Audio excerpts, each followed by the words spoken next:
Hai, Assalamualaikum warahmatullahi wabarakatuh. Saya Muhammad Hafiz Abdul Muslim. Saya dari Prodi Akuntansi Syariah dengan NIM 25108040110. Kali ini saya akan membacakan mini riset mengenai kajian Makiyah dan Madaniyah, ayat-ayat muamalah dan kontribusinya terhadap perkembangan standar akuntansi keuangan syariah. Oke, kita lanjut.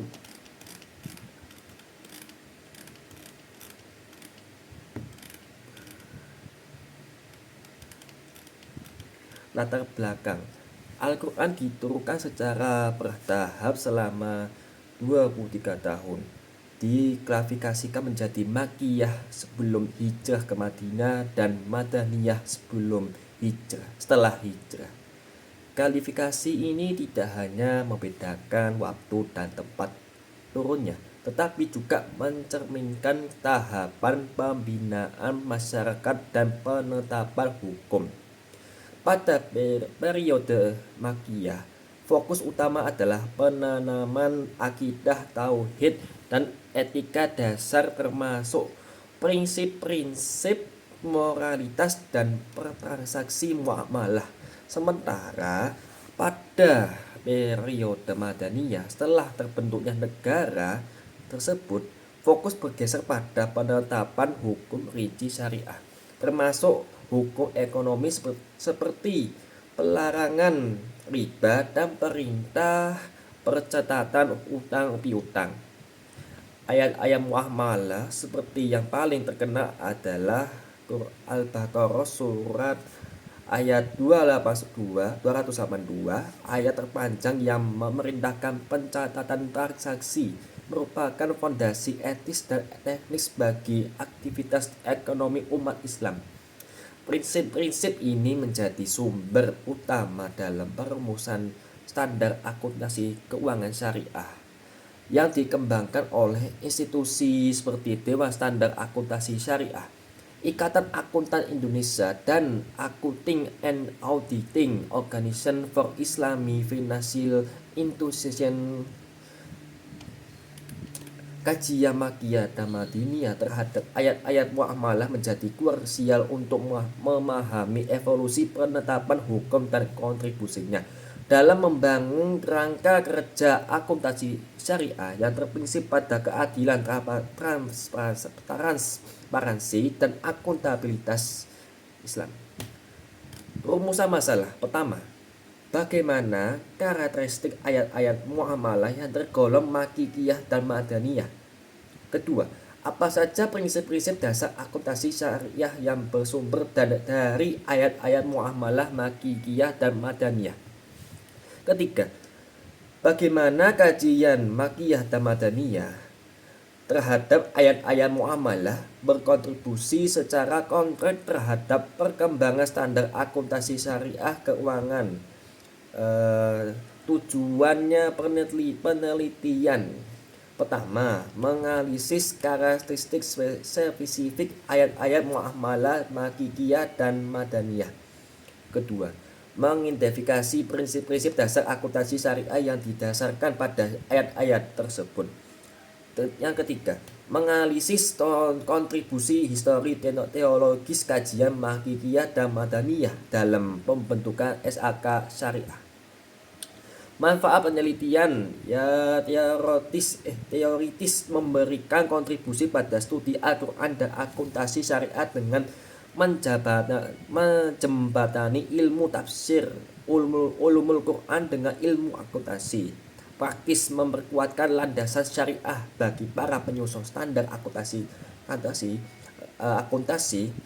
praktisi keuangan syariah, dan akademisi, sehingga standar yang diterapkan tidak hanya memenuhi aspek teknis juga nilai-nilai Islam.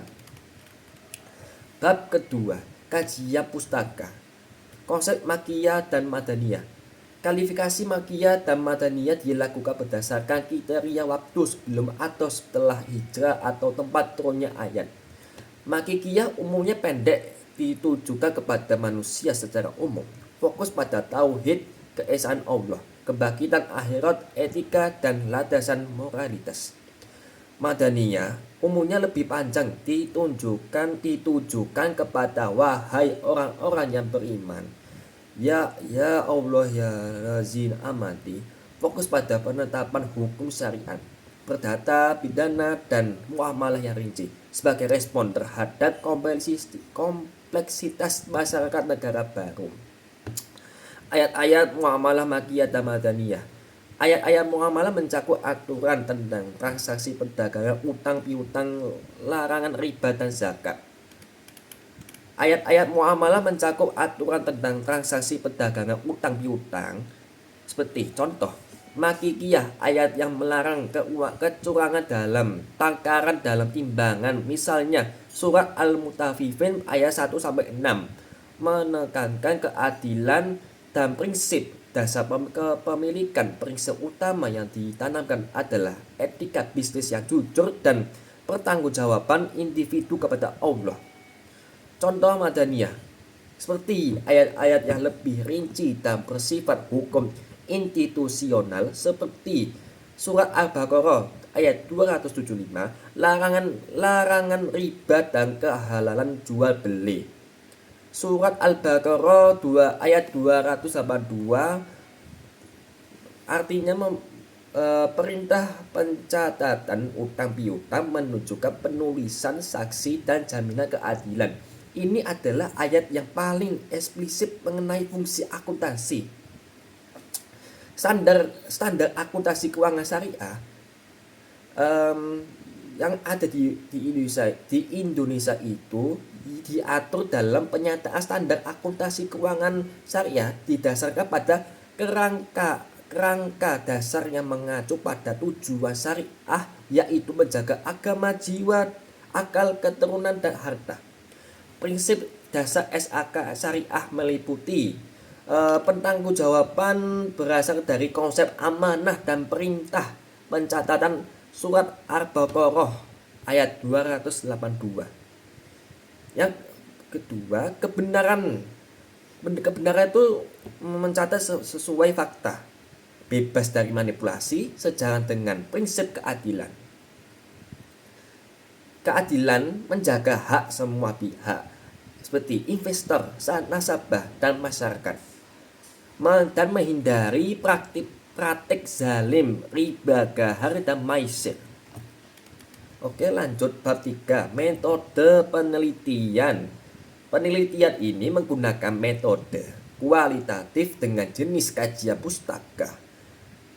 Pendekatan seperti tafsir mahdul tematik termasuk pada ayat-ayat muamalah dikombinasikan dengan pendekatan historis analitis untuk menghubungkan konteks pewahyuan dengan perkembangan standar akuntansi.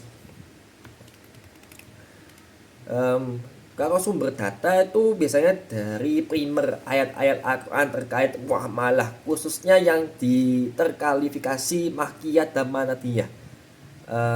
Kalau sekunder itu kan kitab tafsir itu kan dari literatur tentang ulumul Quran, buku teks misalnya, buku teks akuntansi syariah dan dokumen resmi SAK syariah serta standar internasional.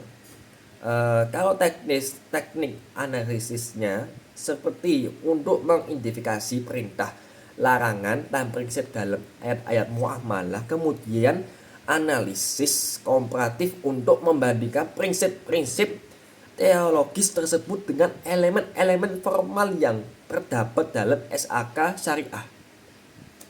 Lanjut bab keempat, hasil dan pembahasannya. Menurut pembahasan karakteristik muamalah Makkiyah dengan Madaniyah, aspek akuntansinya ya sumber Makkiyah, fase etika. Kalau Madaniyah, sumber Madaniyah dari fase regulasi. Prinsip keadilan muamalah Makkiyah dan Madaniyah. Makkiyah lebih ke larangan curang ketimbangan. Kalau Madaniyah ya lebih kewajiban mencatat dengan benar bil adli Al-Baqarah ayat 282. Kalau konsep transaksi dia Kalau Makiyah prinsipnya umum, kebolehan muamalah. Kalau Madaniyah dia lebih pelarangan spesifik, riba, kewajiban jual beli jelas. Kalau Makiyah mengenai akuntabilitas inti, dia lebih bertanggung jawab kepada Allah di hari perhitungan. Kalau Madiyah itu nggak ada.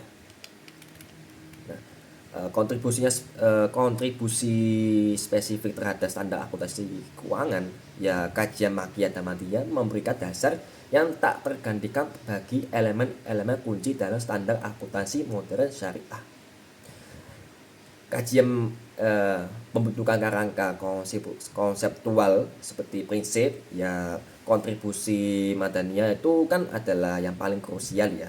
Ayat ini menetapkan pertanggungjawaban sebagai tujuan fundamental akuntansi syariah, ya melebihi sekadar pengambilan keputusan ekonomi.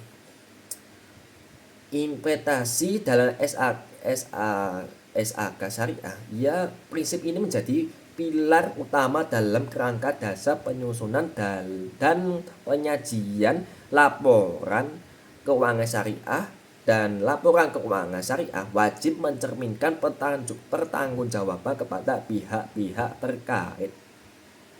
Dasar standar pengakuan dari pengukuran larangan riba dan gahar itu kontribusi Makiyah dan Madaniyah meletakkan batas-batas syariah koefisien yang diterjemahkan menjadi standar teknis. Larangan riba Madaniyah mengharuskan mengembangkan instrumen non riba. Hal ini melahirkan PSAK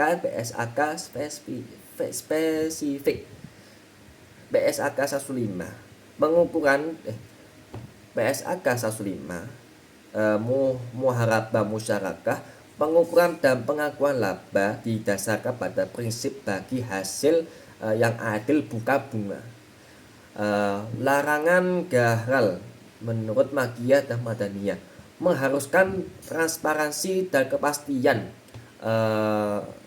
seperti persyaratan kontras harus jelas untuk menghindarkan gharal yang harus dipastikan oleh akuntan saat pengakuan aset dan liabilitas. Standar kualitas informasi itu keadilan ya. Ya lebih perintah menulis dengan benar bil adli surat Al-Baqarah ayat 282 menjadi tolok ukur tertinggi bagi kualitas informasi akuntansi syariah. Implementasi dan implementasi dalam SAK syariah, prinsip ini memastikan bahwa laporan keuangan lebih ke jujur, tidak hanya bebas dari salah saji materi, tetapi juga bebas dari praktik yang diharamkan secara syariah.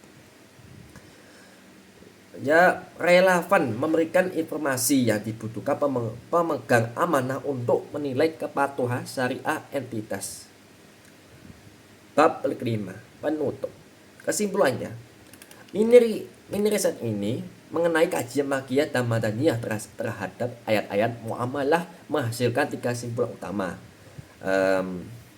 Yang pertama itu klasifikasi ayat muamalah terhadap pemisahan fungsi yang jelas antara ayat Makiyah dan Madaniyah dalam muamalah.